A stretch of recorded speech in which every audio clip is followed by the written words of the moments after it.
ষষ্ঠীর দিন দুপুরবেলায় কিন্তু খেয়ে দিয়ে রেডি হয়ে বেরিয়ে পড়েছিলাম ঠাকুর দেখতে যাব বলে। আর আজকেও কিন্তু ট্রেনে করেই যাচ্ছি। আর আজকে কোথায় যাচ্ছি সেটা তোমাদের একটু পরেই জানাচ্ছি। তার আগে তোমরা গ্রামের পরিবেশটা দেখে নাও। চারি সাইডে মাঠ, আর মাঠের মধ্যে দিয়ে ঠাকুর দেখার রাস্তা। মানে অনেকটা হাঁটতে হয়েছিল, আমাদের 3 কিলোমিটার হাঁটতে হয়েছিল।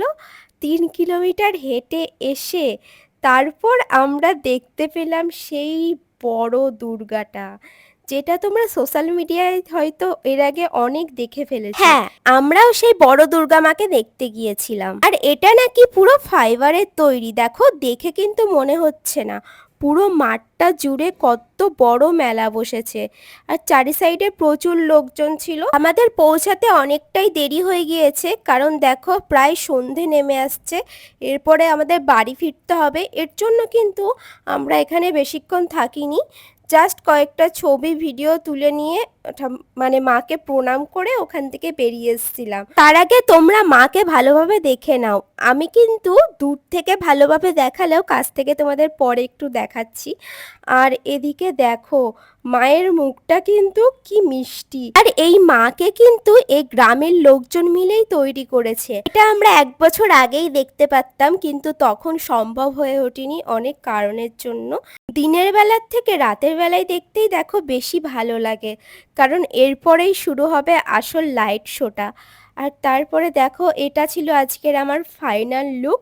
আমাকে কেমন লাগছে অবশ্যই কমেন্টে জানাতে ভুলো না। আমি তো এতটা রাস্তা যেতে যেতেই পুরো শেষ হয়ে গেছি, কারণ অনেকটা হাঁটতে হয়েছিল আর অনেকটা যেতে হয়েছিল। আর এই দেখো সেই লাইট শো, লাইট জ্বালিয়ে কিন্তু খুব সুন্দর লাগছিল। আমরা এটা দেখার জন্যে থেকে গিয়েছিলাম, যাতে আমরা লাইটটা দেখে যেতে পারি। তারপরে চলে এসেছিলাম রানাঘাট স্টেশনে। এটা কিন্তু রানাঘাট থেকে সাধারণত অটো ধরে যেতে হয়েছিল। জায়গাটা হচ্ছে কামালপুর গ্রাম। আর এরপরে কিন্তু কথা বলতে বলতে অনেক কষ্টে ট্রেনে উঠে পড়েছিলাম, পুরো চেপে গিয়েছি। নেমে পড়েছি বাতকুল্লায়। তোমরাই দেখে নাও ভিড়টা, ট্রেনে কতটা ভিড় ছিল। তার মধ্যেই অনেক কষ্টে আস্তে আস্তে আসতে হলো আসলে বাড়ির দিকে। আমি তো ভাবছিলাম আজকে বাড়ি আসতে পারবো না। আর এইদিকে দেখো ট্রেনে কি ঠেলাঠেলি করে উঠছে সব।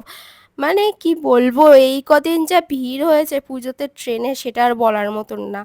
এরপরে আস্তে আস্তে আমরা বাড়ির দিকে যাচ্ছিলাম হেঁটে হেঁটে, কারণ এখান থেকে তো আর টোটো পাওয়া যাবে না, অনেকটা হাঁটতে হবে আমাদের, তারপর টোটো পাওয়া যাবে বাড়ি যাওয়া। বাতকুল্লায় কে কে ঠাকুর দেখতে এসেছিলে অবশ্যই কমেন্টে জানিয়ে যেও। আর কামালপুরে কে কে বড় দুর্গা মাকে দেখতে গিয়েছো সেটাও কিন্তু কমেন্টে জানাতে ভুলো না। আর ভিডিওটা ভালো লাগলে অবশ্যই লাইক করে দিও। টাটা।